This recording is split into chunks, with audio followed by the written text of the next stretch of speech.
Mateo chapter 27 verse 1. Kinaumagahan, nakpulong ang mga punong pari, ang mga pinuno ng bayan, kung paano nilang may papatay si Jesus. Siya'y kanilang iginapos at dinala kay Pilato na gobernador. Nang malaman ng taksil na si Judas na si Jesus ay natulang mamatay, nagsisi siya at isinauli sa mga punong pari ang mga pinuno ng bayan ang 30 pirasong pilak. Sinabi niya, "Nagkasala ako. Ipinagkanulo ko ang dugo ng taong walang kasalanan. Ano ang pakialam namin sa iyo? Bahala ka sa buhay mo," sagot nila. Inihagis ni Judas sa loob ng templo ang 30 pirasong pilak at pagkaalis doon siya ay nakbigti. Pinulot ng mga punong pari ang mga pirasong pilak. Sinabi nila, labag sa kautusan na ilagay ang salaping ito sa kamang-yaman ng templo sapagkat bayad ito sa buhay ng isang tao. Nakaisa sila na ang salaping iyon ay ibili ng bukid ng isang magpapalayok upang gawing libingan ng mga dayuhan. Mula noon hanggang ngayon, ang bukid na iyon ay tinatawag na bukid ng dugo. Sa gayon, natupad ang sinabi ni Propeta Jeremias. Kinuha nila ang 30 pirasong pilak, ang halagang katumbas niya ayon sa mga Israelita, at ginamit ito upang bilhin ang bukid ng isang magpapalayok ayon sa iniutos sa akin ng Panginoon. Iniharap si gobernador at siya'y tinanong nito, "Ikaw na nga ba ang hari ng mga Hudyo?" Sumagot si Jesus, "Ikaw na ang may sabi." Ngunit nang paratangan siya ng mga punong pari at ng mga pinuno ng bayan, hindi siya umimik. Kaya't sinabi sa kanya ni Pilato, "Hindi mo ba naririnig ang marami nilang paratang laban sa iyo?" Ngunit hindi pa rin siya umimik kaya't labis na nagtaka ang gobernador. Nagkaugalian na ng gobernador na tuwing Paskwa ay magpalaya ng isang bilango na hinihiling ng taong bayan. Noon ay may isang kilalang bilango na kilala sa kasamaan na ang pangalan ay Jesus Barrabas. Nang makatipon ang mga tao ay tinanong sila ni Pilato, "Sino ang ibig ninyong palayain ko? Si Jesus Barrabas o si Jesus na tinatawag ni Kristo?" Alam ni Pilato na naiinggit lamang sila kaya nila isinakdal si Jesus. Bukod dito, nang si Pilato ay nakaupo sa hukuman, nagpasabi ang kanyang asawa, "Huwag kang makialam sa usapin ng taong yan. Wala siyang kasalanan. Labis akong nahirapan dahil sa aking panaginip kagabi tungkol sa kanya." Ang mga tao na may hinikayat ng mga punong pari at ng mga pinuno ng bayan na hilingin kay Pilato na si Barrabas ang palayain at si Jesus ay papatay. Muli silang tinanong ng gobernador, "Sino sa dalawa ang nais ninyong palayain ko?" "Si Barrabas," sigaw ng mga tao. Sinabi sa kanila ni Pilato, "Kung gayon, ano ang gagawin ko kay Jesus na tinatawag na Kristo?" At sumagot ang lahat, "Ipako siya sa krus." "Bakit? Ano ang nagawa niyang masama?" tanong ni Pilato. Ngunit lalo pang lumakas ang kanilang sigawan, "Ipako siya sa krus." Nang makita ni Pilato na wala siyang magagawa at malamang pa'y makagulo, nagpakuha siya ng tubig at naghugas ng kamay sa harap ng mga tao. "Wala akong pananagutan sa dugo ng taong ito. Ito ay pananagutan ninyo," sabi niya. Sumagot naman ang mga tao, "Pananagutan namin at ng aming mga anak ay ang dugo niya." Pinalaya na nga ni Pilato si Barrabas at ipinahagupit naman si Jesus. Pagkatapos, ibinigay siya sa kanila upang ipako sa krus. Si Jesus ay dinala ng mga kawal ng gobernador sa palasyo nito. Ang nakatipon ang buong batalyon sa paligid niya. Siya ay hinubaran nila at sinuotan ng isang balabay na matingkad ng pula. Kumuha sila ng matitinik na baging, ginawa itong korona at ipinutong sa kanya. Pagkatapos, pinahawak sa kanyang kanang kamay ang isang tangkay ng tambo. Siya'y niluhod-luhuran nila at kinutya ng ganito, "Mabuhay ang hari ng mga Hudyo!"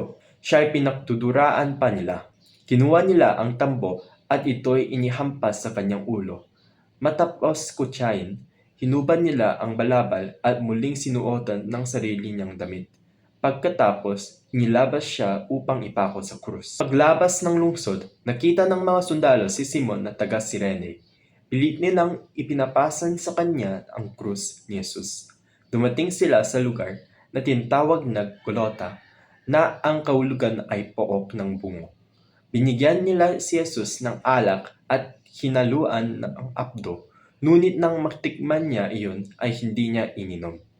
Nang may pako na siya sa krus, pinaghati-hatian ng mga kawal ang kanyang mga damit sa pamamagitan ng palabundutan. Naupo sila at siya'y binantayan. Inilagay nila sa kanyang ulunan ang paratang laban sa kanya na may nakasulat na ganito, "Ito'y si Jesus na hari ng mga Hudyo." At may dalawang magnanakaw na ipinako rin sa krus, isa sa kaweng kanan at isa sa kaliwa. Kinukutya siya ng mga nagdaraan. Piiling-iling nilang sinasabi, "Di ba't ikaw ang gigiba ng templo at muling magtatayo nito sa loob ng 3 araw? Iligtas mo na yon ang inyong sarili. Kung ikaw na nga ang anak ng Diyos, bumaba ka sa krus." Kinutya rin siya ng mga punong pari, mga tagapagturo ng kautusan at mga pinuno ng bayan. Sinabi nila, iniligtas niya ang iba, ngunit hindi niya mailigtas ang sarili. Di ba siya ang hari ng Israel? Bumaba lang siya na yon sa krus ay maniniwala na kami sa kanya. Nananalig siya sa Diyos at sinasabi niyang siya ang anak ng Diyos. Tingnan natin kung iniligtas siya ng Diyos. Nilaid din siya ng mga magnanakaw na ipinakong kasama niya. Mula sa tanghaling tapat hanggang sa 3 ng hapon ay nakdilim sa buong lupain.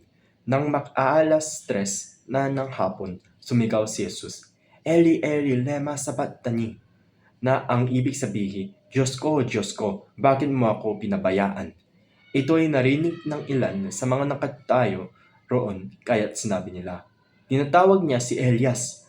May isang tumakbo kaagad at kumuha ng espongha. Binasa ito ng maasim na alak, inilagay sa dulo ng isang patpat at ipinagsipsip kay Jesus. Sinabi naman ng iba, "Hintay muna, tingnan natin kung darating si Elias upang iligtas siya."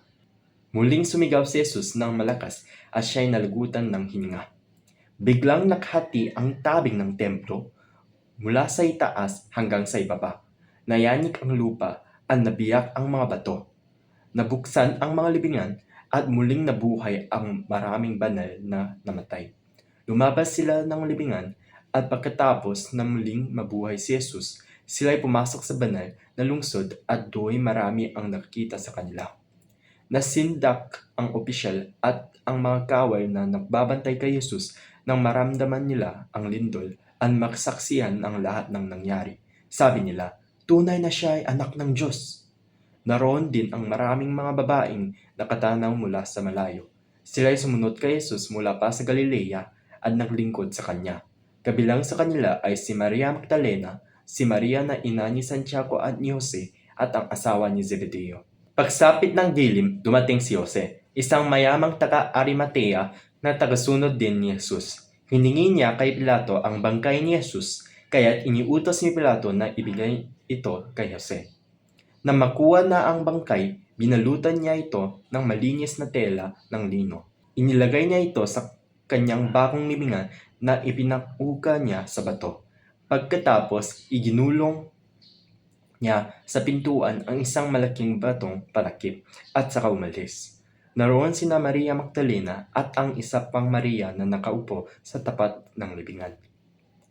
Kinabukasan, pagkatapos ng araw ng paghahanda, sama-samang nagpunta kay Pilato ang mga punong pari at ang mga Pariseo. Sinabi nila, "Naalala po namin na sinabi ng mapangpanggap na iyon noong siya'y nabubuhay pa, na siya'y muling mabubuhay pakaraan ng 3 araw.